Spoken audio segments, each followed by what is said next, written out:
주시옵소서. 예수님의 이름으로 기도합니다. 아멘. 자리에 앉으시고요. 오늘 본문 말씀 에베소서 6장 12절 말씀입니다. 다 같이 한 목소리로 봉독합니다. 우리의 씨름은 혈과 육을 상대하는 것이 아니요 통치자들과 권세들과 이 어둠의 세상 주관자들과 하늘에 있는 악의 영들을 상대함이라. 우리는 가끔 이게 관계 속에 갈등도 있을 수 있죠. 또 오늘의 본문은 우리 모든 기독인들은 영적 싸움을 하는 군사라고 말해요. 근데 우리가 싸움을 할 때 진짜 싸워야 될 상대가 누군지를 잘 분별해야 되죠. 어떤 이들은 사람하고 싸우는데 힘써요. 서로에게 인사합시다. 나는 지고는 못 삽니다. 나는 지고는 못 삽니다.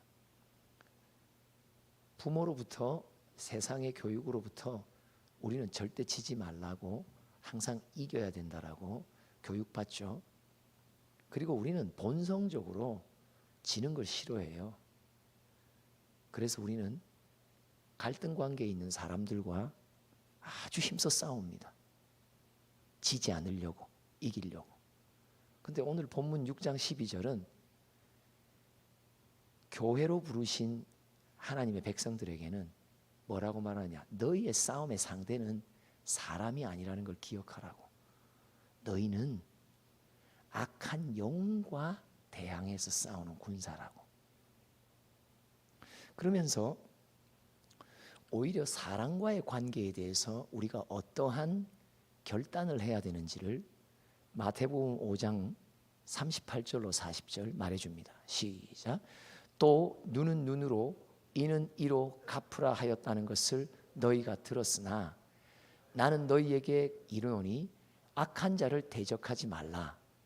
누구든지 네 오른편 뺨을 치거든 왼편도 돌려대며 또 너를 고발하여 속옷을 가지고자 하는 자에게 겉옷까지도 가지게 하며 하면서 쭉 이야기해요. 우리가 차 사고를 이렇게 자동차 사고가 나면 항상 보험회사에는 가해자와 피해자를 나누잖아요. 우리의 인생 속에서도 하나님이 오늘 하시는 말씀이 뭐냐? 너희들은 사람하고 싸우는데 힘을 쓰지 마라. 설령 그가 너를 핍박하고 너를 괴롭히고 너를 조롱하고 네 마음에 상함을 준다 하더라도 꼭 기억해야 되는 것은 너는 사람하고는 싸우지 말라고. 그리고 오히려 그가 너에게 무리한 것을 요구하고 너에게 마음이 상할 말과 행동을 할 때에 꼭 기억해라고. 너는 평생 피해자가 되라고.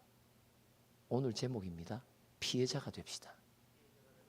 피해자가 됩시다. 우리는 세상의 예수를 모르는 사람들은 모두가 다 사람과의 관계, 갈등 속에 있는 관계 속에 이겨야 된다라는 강박관념 속에 삽니다. 그러나 예수님은 야, 세상 사람들은 야, 눈에는 눈으로 대응해. 이에는 이로 대응해. 야, 이렇게 말하면 안과 치과 아주 부응합니다. 그런데 주님은 말씀하십니다. 너희는 그렇게 살지 마. 누군가가 너희에게 무리한 부탁을 하고 요구를 하잖아. 그러면 더 들어줘. 네 왼쪽 뺨을 치지 오른쪽 뺨을 갖다 대. 무슨 말이에요? 너는 이 땅에 살면서 사람과의 관계에서는 항상 피해자가 되기로 결심해라. 여러분, 우리는 사람들에게 가해하는 사람들이죠. 이게 본성적으로 죄인의 특징은요, 자기의 보호 본능에 의해서 다른이 나를 침범하고 내 마음과 생각에 아픔을 주는 이들을 향해 본능적으로 반사 반응이 뭐예요? 가해합니다. 보복합니다. 요시 두고 봐라. 중요한 건 뭡니까? 오늘 에베소 6장 12절 사람에 대해서는 무조건 세상 살면서 너는 피해자가 되기로 결정해라. 누가 너에게 왼뺨을 치거든 네가 스스로 나 오른뺨까지 더 쳐달라고 무슨 말? 나는 이 세상에 살면서 피해자로 살아갈 것을. 우리 주 예수 그리스도 이사야 53장 그는 도살장에 끌려가는 어린 양이지만 아무 말을 하지 않으셨다고. 그는 잠잠했다고. 그는 평생 이 땅에 살면서 우리에게 무슨 본을 보여주셨어요? 사람들에 대해서는 평생 피해자로 살아라. 그러나 악한 영에 대해서는 평생 가해자로 살아라. 악한 영에 대해서는 항상 이겨라. 근데 사람과의 관계에서는 항상 지는 자가 되라. 여러분, 사람과의 관계 속에 져줘야 뒤에 조종하는 악한 영에 이기는 자가 됩니다. 사람과의 갈등 속에, 사람과의 관계 속에 내가 자꾸 이기려고 하면 실제로 뒤에서 조종하고 있는 악한 영에 말려 들어가는 것입니다. 예수님은 그를 핍박하고 그에게 침뱉고 모독한 모든 이들을 향해 그는 묵묵히 그냥 피해자의 신분으로 그는 스스로를 결정하세요. 평생 그분은 피해자로 살아가셨고 우리 뒤따르는 우리에게 말씀하십니다. 너는 사람과의 관계에 항상 피해자가 되기로 결심하고 살아가라. 이것이 보이지 않는 악한 영을 이기는 가해자가 된다고. 제목입니다. 피해자가 됩시다. 가해자가 됩시다. 피해자가 됩시다. 가해자가 됩시다. 계속해서 마태복음 5장 44절을 볼까요?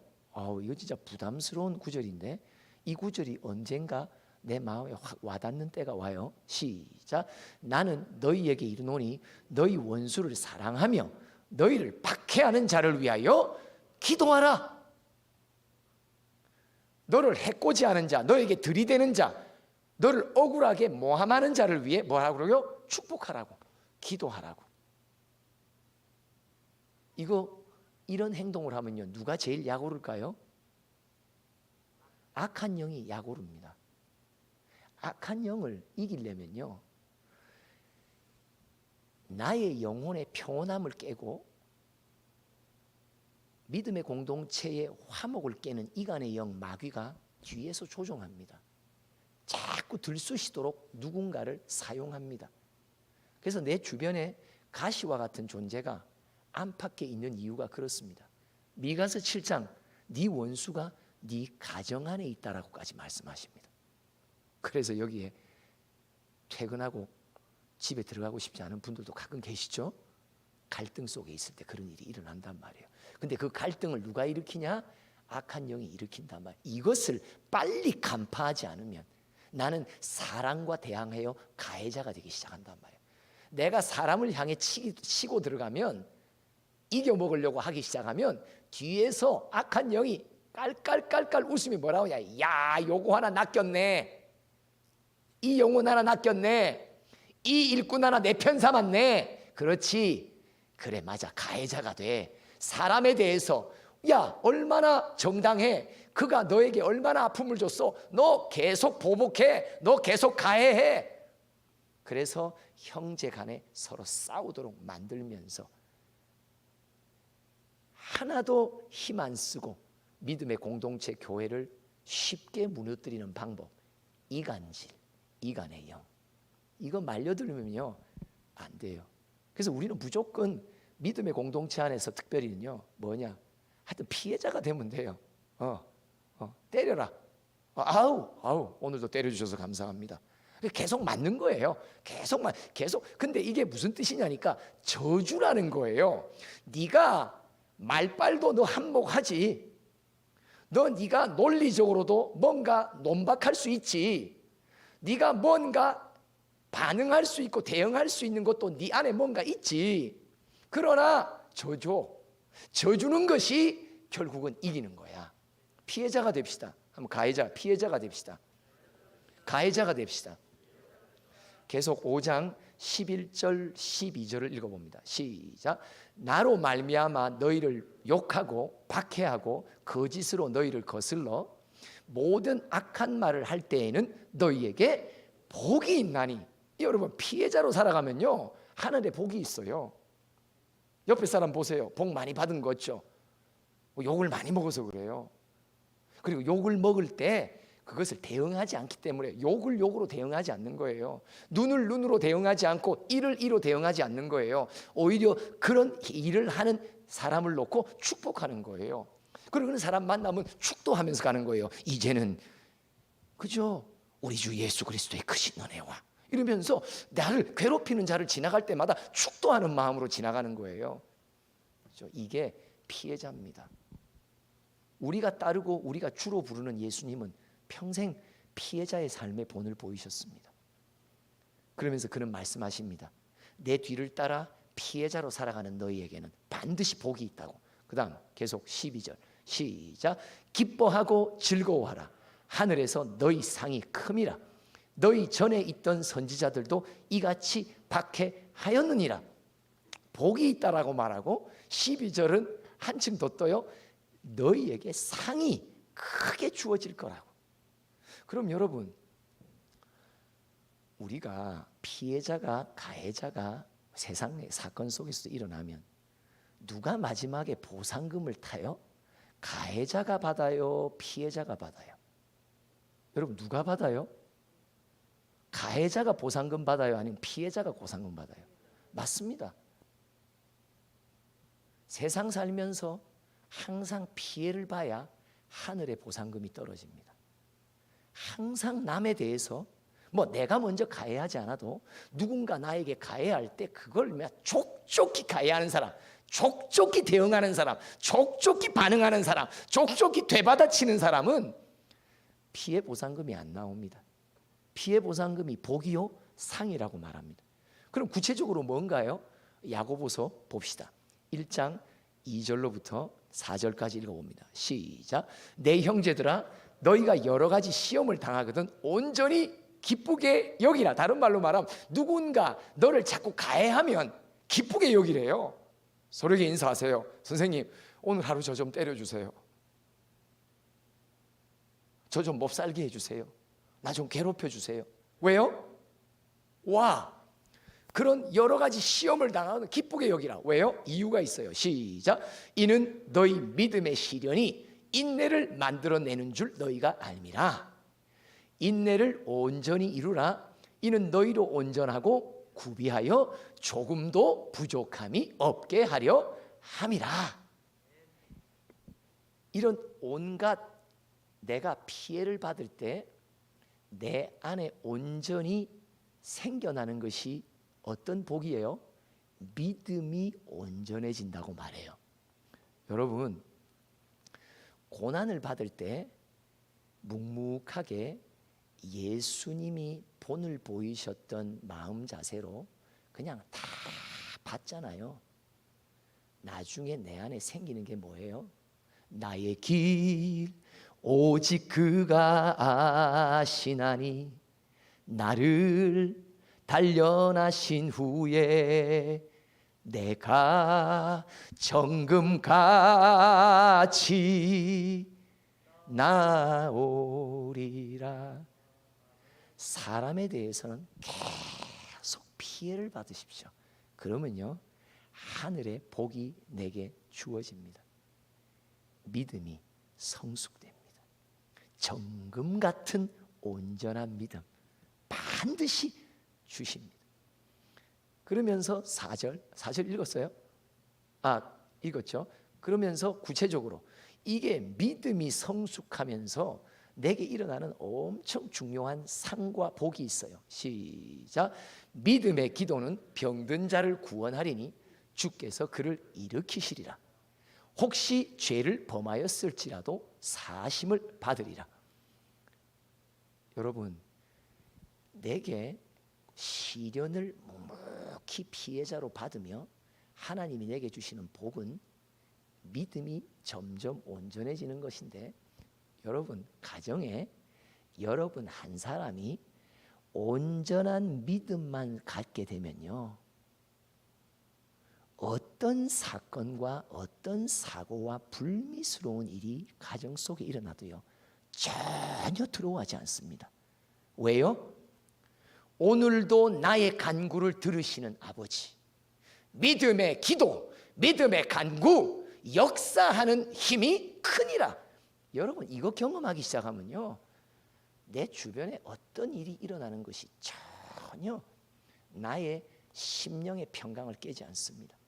이상한 힘이, 하나님 안에서 자신만만함이, 여유만만함이, 무슨 소식이 가족들에게도 들리고 학교에서 들릴 때도 전혀 주를 향한 나의 마음이 배의 깊은 곳에 닻을 내린 심령처럼 요동하지 않습니다. 그리고 신기한 건 이미 그런 사건이 일어나기 전에 미리 알려주신다요. 어떻게 미리 준비해야 되는지. 신기하죠? 믿음이 온전해지는 주의 종, 제자가 되잖아요. 그러면 어떤 사건도 급박하게 일어나는 사건이 없게 하십니다. 미리 다 알려주십니다. 미리 준비하게 하십니다. 미리 기도로 깨어있게 하십니다. 사건이 딱딱 치면 마음에 올 게 왔구나. 말씀하신 대로, 준비시킨 대로 올 게 왔구나. 이미 사건이 일어나기 전부터 믿음의 기도가 시작된단 말이에요. 이게 평생 피해자로 살아가면서 얻게 되는 복입니다. 여러분, 우리는 믿음 생활한다, 주님을 믿는다 하지만 가정과 학교와 생업의 선선에서 교회에서 어떤 일이 일어나면 모두가 다 당황하죠. 당혹하죠. 피해자로 살아가시면 온전한 믿음의 소유자로 어떤 사건 앞에서도 요동하지 않습니다. 그리고 믿음의 준비가 빵빵하게 되어 있어 미리 준비하게 하실 때마다 준비하고, 또 사후도 하나님을 향해 주님이 감동으로 주시는 말씀의 답을 갖고 정확하게 간구합니다. 너희가 내 안에 있고 내 말이 너희 안에 있으면 무엇이든지 내 이름으로 구하라. 내가 이루리라. 이 믿음의 간구, 믿음의 기도자 한 명이 가정에 있다는 것, 믿음의 간구자 한 명이 학교에 있다는 것, 이거는요 복의 복입니다. 19절 또 20절 읽어볼까요? 계속 시작. 내 형제들아, 너희 중에 미혹되어 진리를 떠난 자를 누가 돌아서게 하면 너희가 알 것은 죄인을 미혹된 길에서 돌아서게 하는 자가 그의 영혼을 사망에서 구원할 것이며 허다한 죄를 덮을 것임이라. 여러분, 이 상은요 어마어마해요. 무슨 상이냐니까요, 복과 상이 혼재되어 있어요. 믿음의 기도는 형제들 가운데 누군가 하나님의 정도를 비껴나 곁길로 가며 죄를 짓는 것을 볼 때에 그 형제가 돌아설 수 있도록 중보를 하잖아요. 그러면 그 중보가 하늘 보좌에 미쳐요. 그리고 주의 영이 친히 그의 심령을 회복시키고 새롭게 해요. 그리고 그 영혼들이 한 명 한 명 돌아와요. 근데 돌아오는 영혼들 가운데 여러분 누가 있는 줄 아세요? 깜짝 놀라는 사람들도 있어요. 나를 계속 해코지하는 사람들의 영혼도 돌아와요. 진짜 정말 놀랄 놀자예요. 그런데 주님이 뭐라고 말씀하시냐?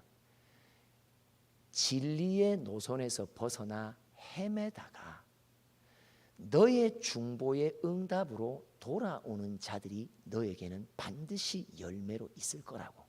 그런데 그 영혼의 회복은 으로 인해 내가 네 평생 알고 모르고 지은 모든 죄와 허물을 사해주는 복을 너에게 줄 거라고. 여러분, 내 기도의 영적 싸움을 통해 한 영혼이 죄의 사슬에서 풀려 돌아오잖아요. 이 열매는요, 중보의 사명을 맡은 일꾼에게는 어떤 복으로 주님이 갚아주시는 줄 아세요?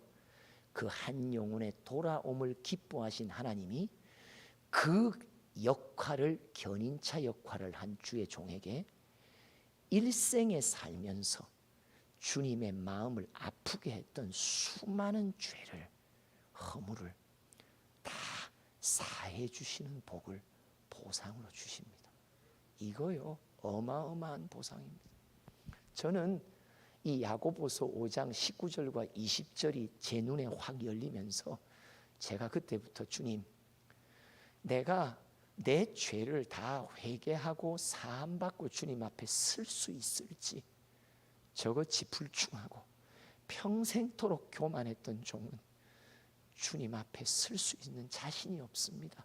그러나 하나님, 이 구절 속에 너의 눈물의 기도를 통해 누군가 영혼 하나만 돌아온다면 내가 그 영혼의 열매를 보고 네가 평생 나에 대해서 무지하여 저질렀던 모든 죄와 허물을 다 사해주는 증표로 삼겠다고.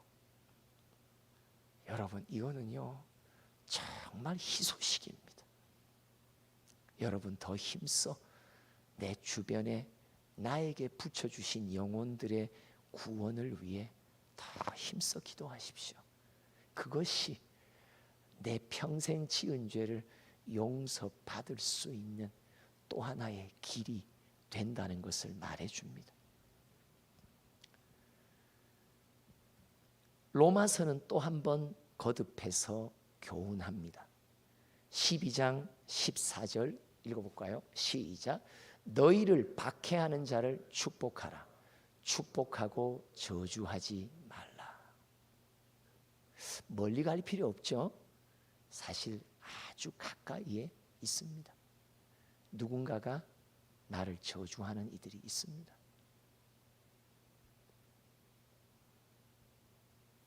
그런데 이런 이들과의 만남 속에 우리가 행해야 될 바를 17절부터 말해줍니다.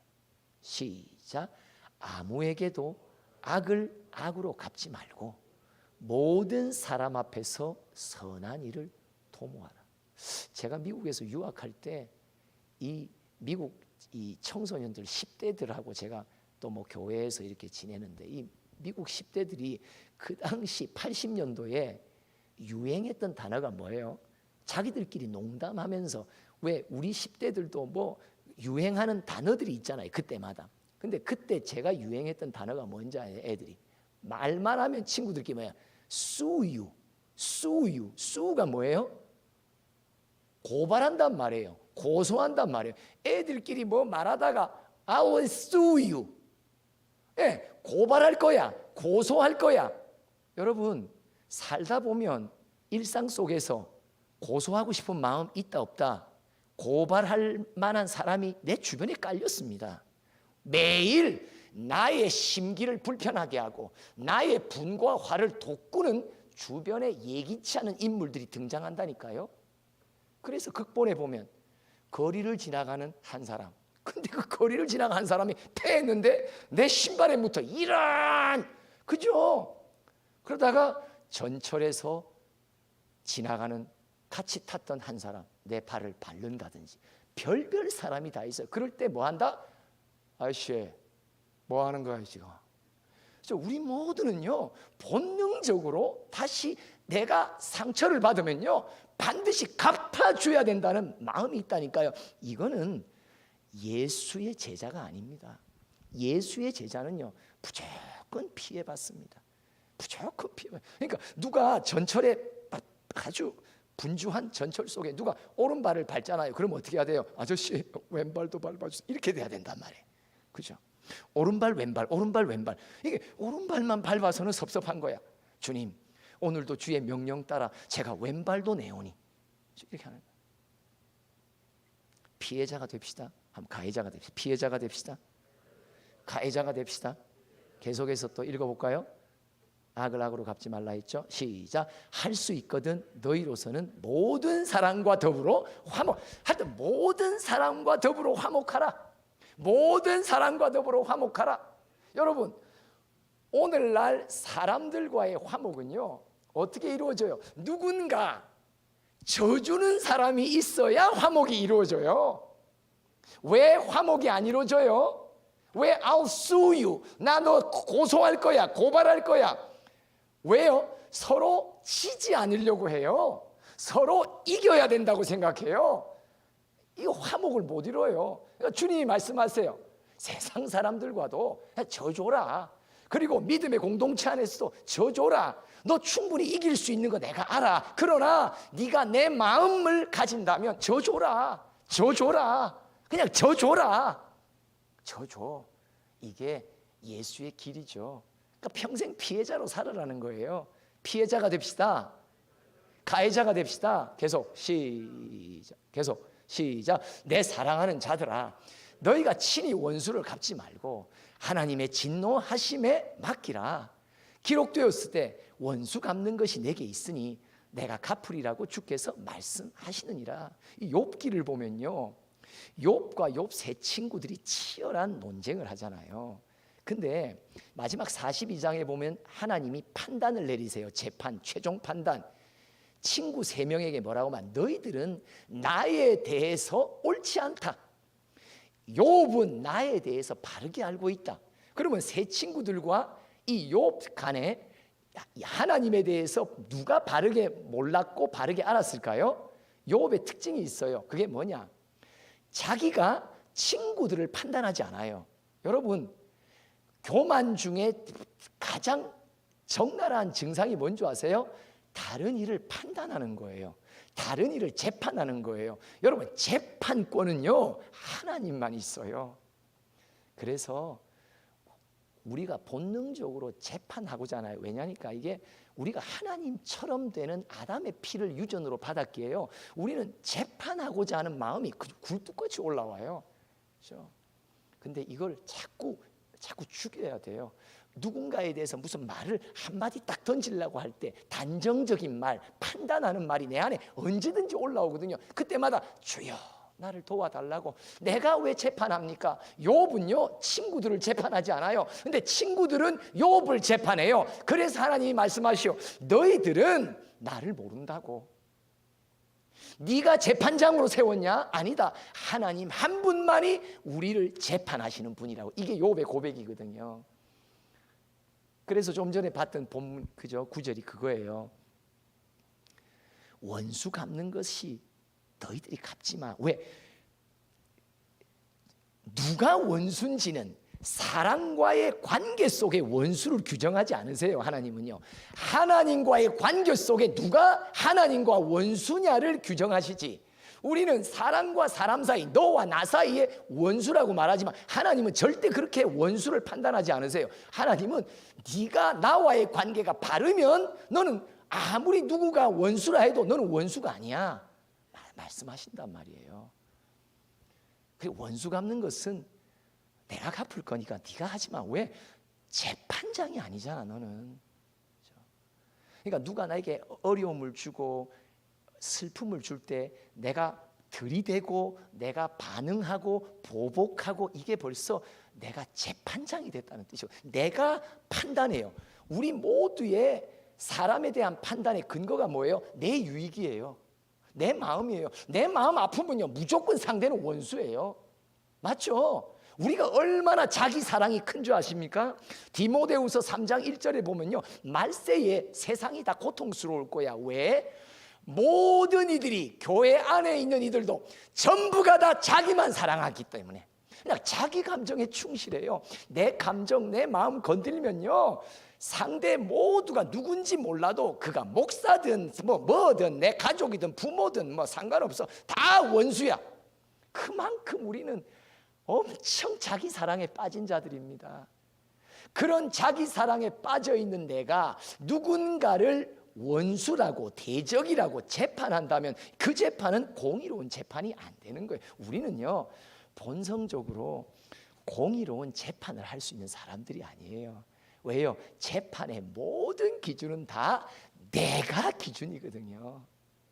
그래서 주님 말씀하십니다. 너 재판하지 마. 너 잘못 재판하다가 너 내 앞에서 더 범죄에 범죄를 쌓느니까 재판은 미루어도 내가 마지막에 그도 그렇지만 너도 빠지지 않고 재판할 거야. 그 말씀하시는 거예요. 계속 시작. 네 원수가 줄이거든 먹이고 목마르든 마시게 하라. 그리함으로 네가 숯불을 그 머리에 쌓아 놓으라. 옆에 분에게 말씀해. 선생님 오늘 뭐 드시고 싶습니까? 커피 한 잔 제가 사겠습니다. 커피를 머리 위에 붓게? 아니지, 그건 아니지. 그 정도로 마음에 상함이 있단 말이에요. 이 커피를 사겠다는 제안했던 선생님이 나를 많이 힘들게 했다는 뜻이죠. 커피를 사서 붓고 싶은데 주님 그냥 고이 입으로 드소서. 우리 안에요 다 뒤끝이 있다 없다? 다 뒤끝 있습니다. 아무리 용서한다 해도 뒤끝 있습니다. 그래서 결국은 싸워야 된단 말이에요. 내 마음에 분노를 놓고 싸우지 않으면 이거는 평생 피해자로 살아가기 어렵다는 것을 말합니다. 계속해서 읽어볼까요? 시작. 악에게 지지 말고 선으로 악을 이기라. 자, 이거 3번 읽습니다. 시작. 악에게 지지 말고 선으로 악을 이기라. 악에게 지지 말고 선으로 악을 이기라. 악에게 지지 말고 선으로 악을 이기라. 요 구절이 참 중요한데요. 이게 뭐냐? 내 사방에 관계 맺고 있는 사람들, 갈등 속에 있을 수 있는 사람들이 이게 이 악한 영이 믿음의 공동체를 이간질하여 찢어 놓으려는 계략이 숨어 있다는 것을 생각하라는 거예요. 그래서 조심하라고. 져주면 너는 사람에게 져주는 거지만 결국 이 세팅을 몰래 계략을 갖고 꾸며낸 악한 영을 너는 이기게 되는 자라고. 여러분, 우리의 공격은, 우리의 싸움의 상대는 악한 영입니다. 악한 영을 가해하십시오. 애매한 사람을 가해하지 마시고 사람과의 관계는 무조건 피해자가 됩시다. 무조건 피해자가 되면 그 삶이 자체가 악한 영을 가해하는 최고의 공격수가 됩니다. 기도합시다. 하나님, 엉뚱하게 사람을 향해 대항하고 사람을 고소하고 사람을 미워하고 사람을 공격했던 어리석은 세월들, 이제 주님의 말씀 앞에 이제 남은 인생이라도 내가 항상 져주는 자가 돼야 되는구나. 나는 항상 피해자가 되자. 피해자에게 주시는 놀라운 복을, 상을 우리 모두가 누리길 소원하오니 뒤에서 숨어 간교하게 이간질하는 악한 영의 계궤를 잘 파악하며 분별할 수 있는 영을 우리 모두에게 더하여 주시옵소서. 악한 영과 싸워 이기는 자 되게 하시고 모든 믿음의 공동체, 속한 공동체들을 화목으로 일구는 화평의 아들들 되도록 우리 모두를 축복하여 주시옵소서. 예수님의 이름으로 기도합니다. 아멘. 우리 찬양으로 함께 결단합시다.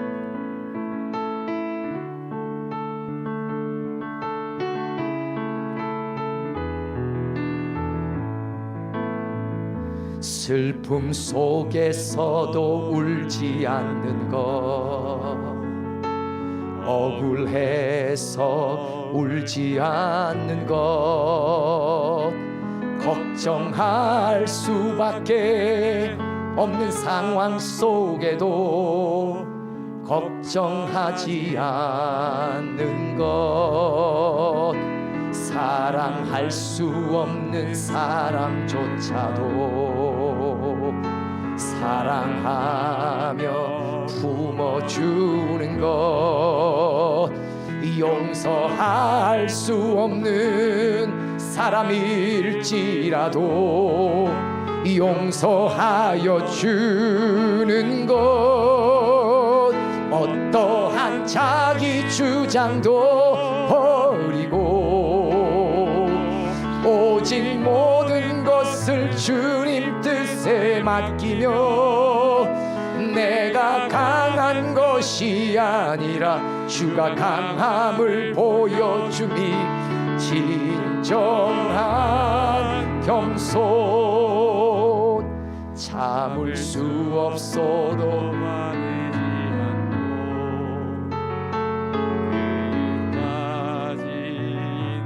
하는 것, 감사할 수 없는 그런 조건에서도 감사하며 사는 것, 칭찬이나 비난 가운데서도